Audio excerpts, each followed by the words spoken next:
Aryamane namaha.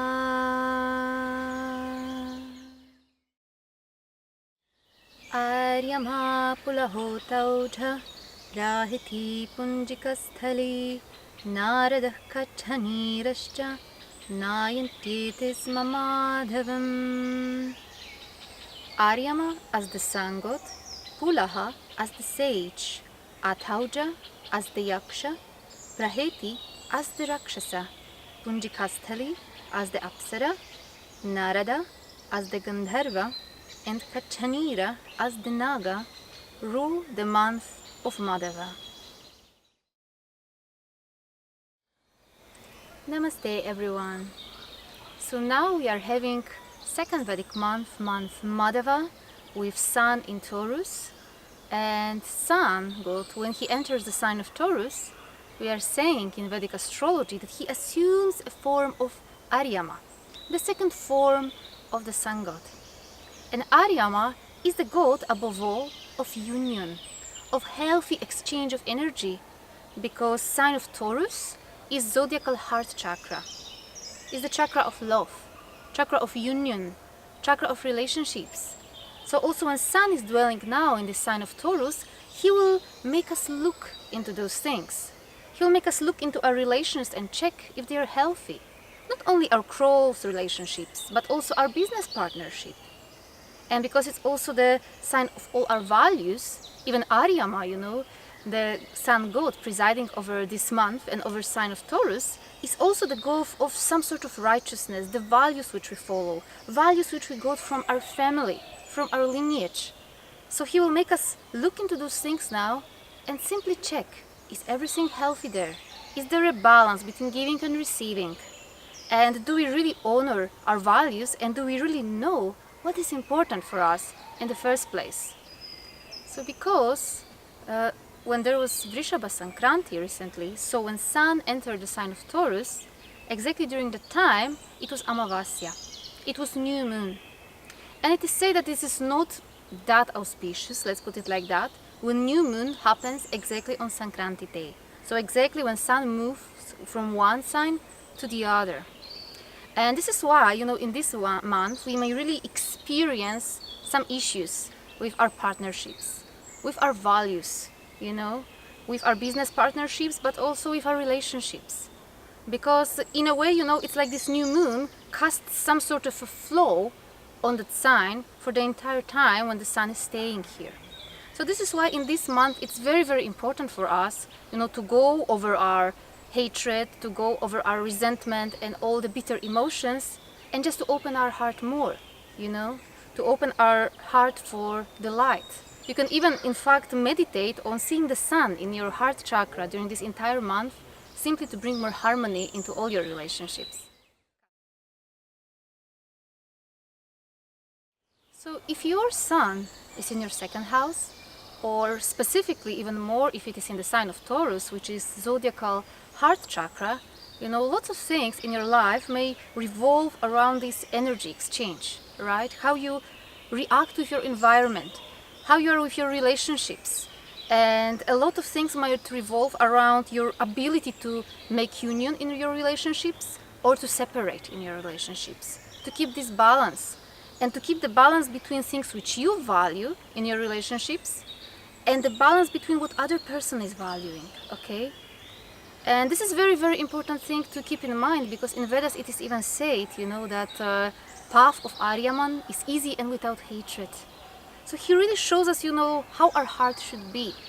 It should be easy and without hatred, giving without asking, innocent, childlike, that is the true and, let's say, the most sincere and the most beautiful state of heart chakra. Being, a little bit like a child, very sincere and very innocent. Aryaman is very much about finding this inner innocence inside of us too. And again, heart chakra is also connected with air element, right, with exchange of energy. So even though it is an earthly sign and ruled by watery planet, by Venus, still there's a little bit of this air element here, So it's not only about accumulating things, because we often see this second house as, house of our assets and values and accumulation, but it's also how we interact with this closest environment of ours. Are we open in our relationships? Is our heart open or are we closed? Are we giving more or are we more into receiving? Because the balance always needs to be kept here.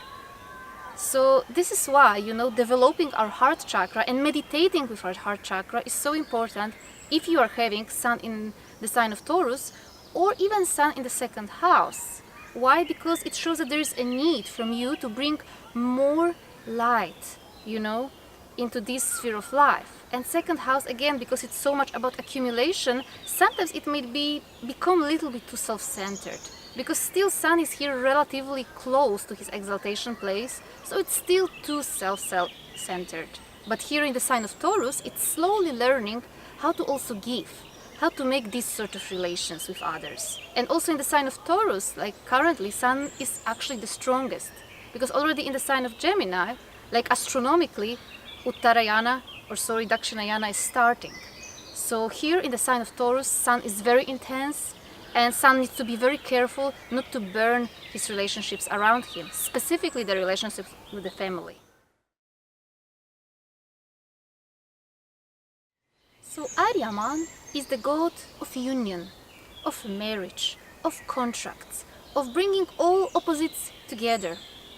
Which is why usually if the Sun is healthy, people with this placement, with Sun in Taurus or Sun in second house, they are great, in bringing these people together. They are great in unions.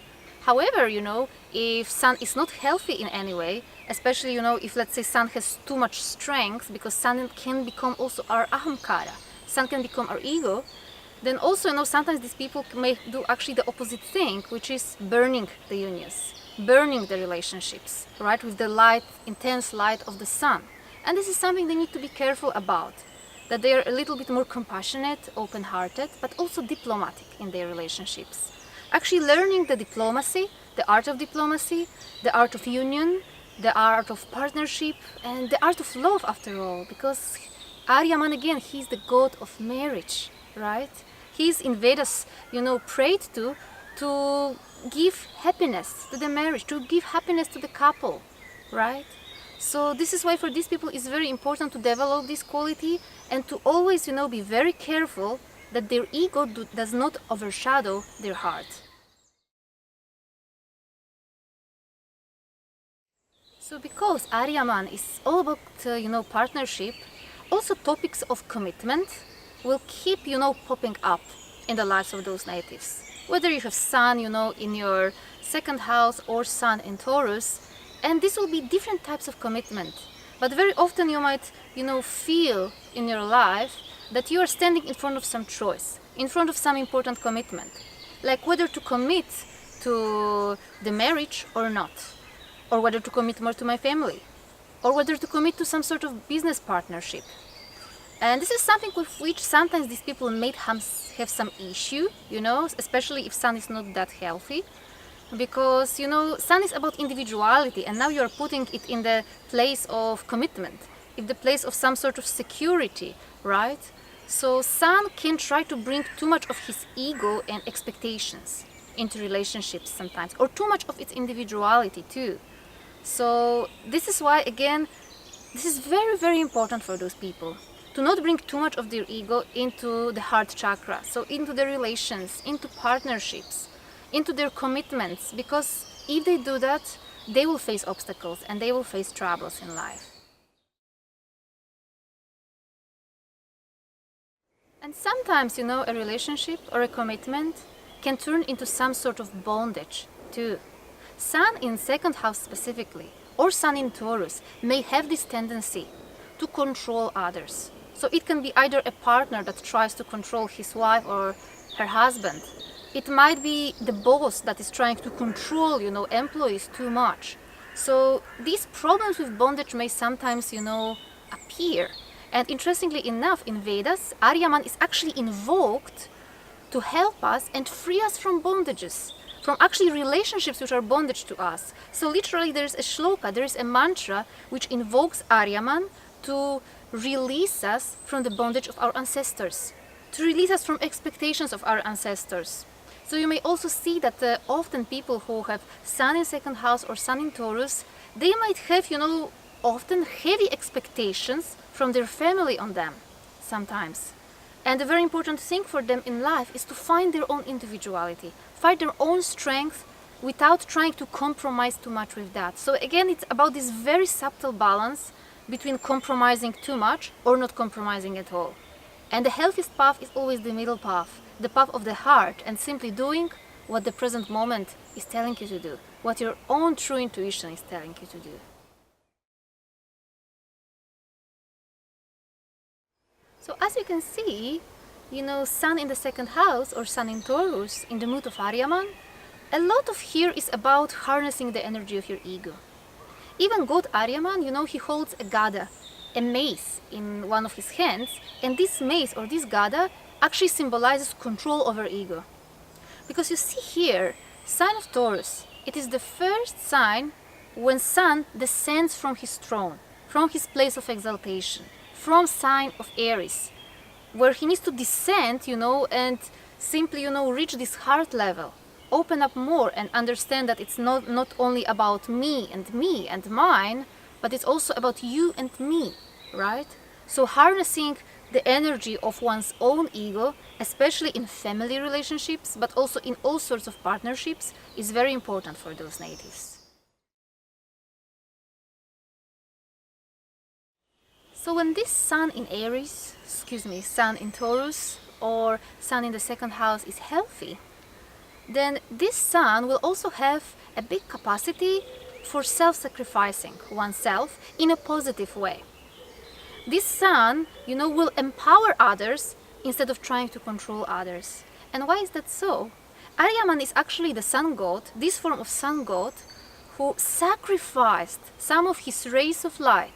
So he allowed some of his rays of light to be cut by God Vishvakarma. And so from these rays of light, from this light, the weapons of others' God could be created.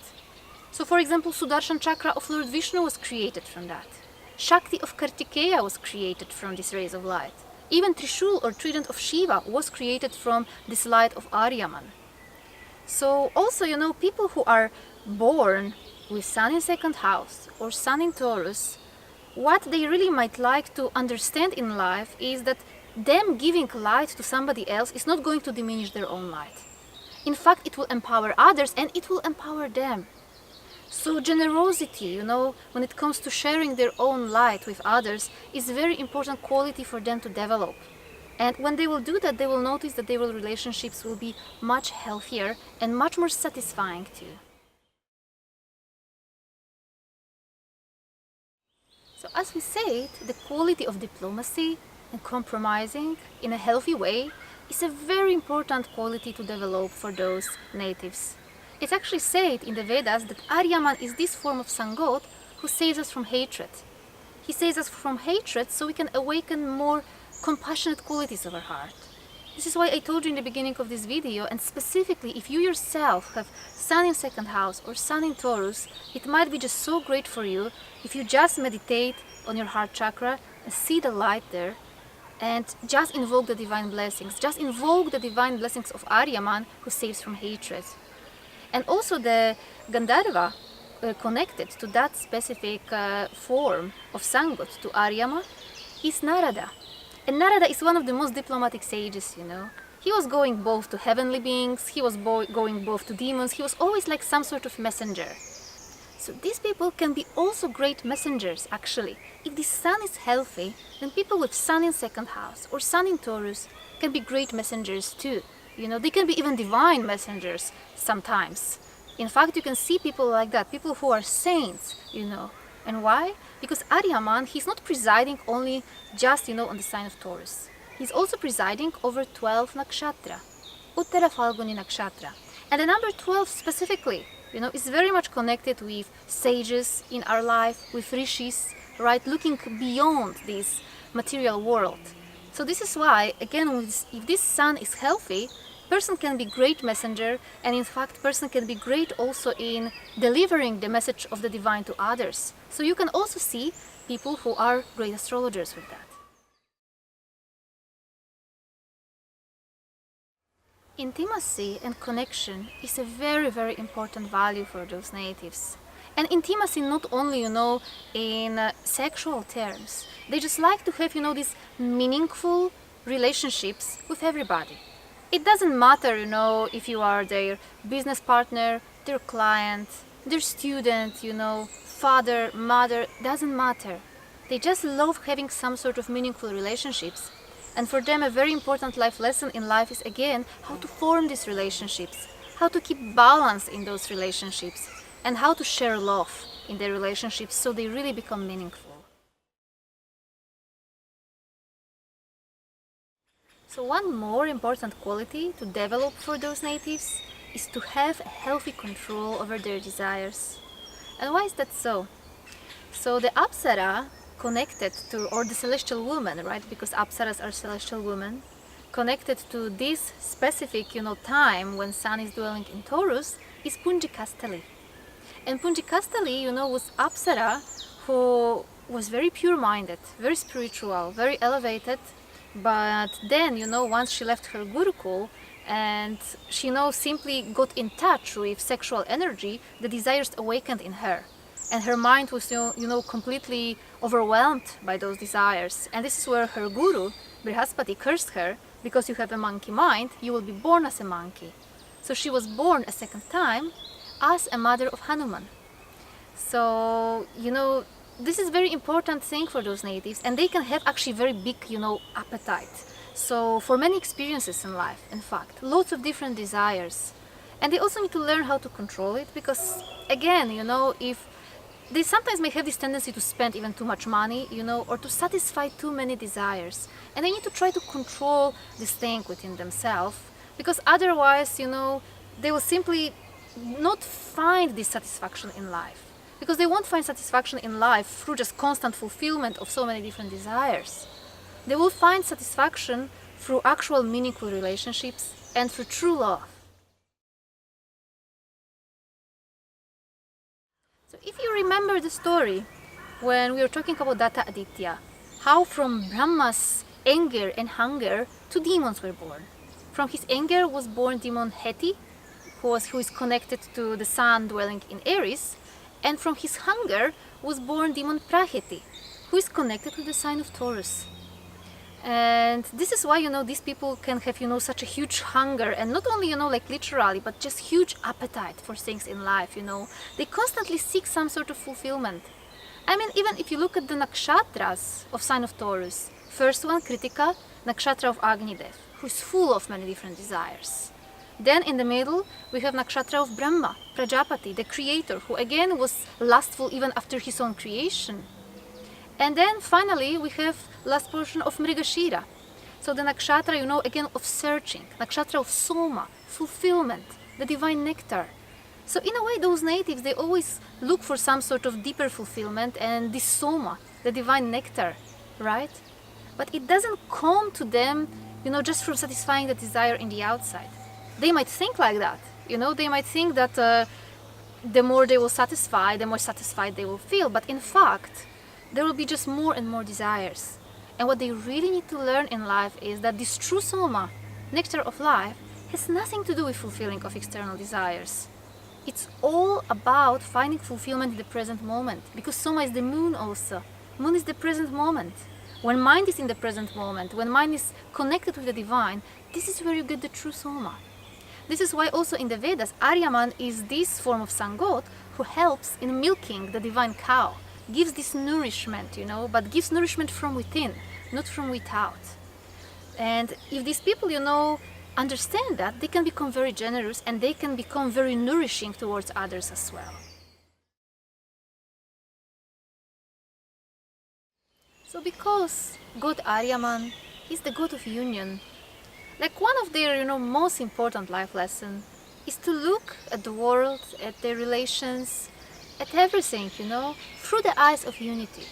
Not to try to divide things too much, but try to understand, that their own needs are as important as the needs of anybody else. So, union and unifying things can become their greatest power, but they can also become their greatest challenge, depending on, again, how exactly Sun is placed and how much power does he have. In the Vedas, Aryaman is also often addressed as god of righteousness, actually. And Aryaman specifically, he is the god of our own moral code. That's really what he's the god of. Because Varuna, he's the god of cosmic law, universal law. But Aryaman, he's actually the god of our values, our own inner compass, the things which are right for us. He's also the god, of choosing the right path for ourselves. This is why, again, he's connected to this heart chakra, because, your intuition is literally the voice of your heart. So Aryaman is very strongly connected to that. And even the nakshatra Uttara Falguni, which is, again, is the 12th nakshatra. And this is the third from Karma nakshatra, right? It's the third from 10th. So it's the Pratyak nakshatra from Karma nakshatra. So he also shows us certain professional challenges, and professional challenges which are specifically related to forming unions, forming understanding, and also following our own values without compromising them as well. Because he is this god of this sacred law. And law not that doesn't come from any outer, authority, but law that comes from our heart. Things that are, good for our heart and good in our feeling. So literally, he is the god of our integrity. So that was my very short video on Aryaman, the god of love, the god of sacred law, the god of union, the god of values. And Sun assumes the form of Aryaman when he's either in Taurus or in your second house. And very soon I also plan to write like a short ebook, just about the Adityas. So I still don't know when it will come, because it takes enormous amount of time to do research on that. But if you want to make sure, that you are informed about that, you might like to subscribe to our channel. And thank you so much for your attention. I will see you next month with next Aditya, next form of the Sun God. Namaste.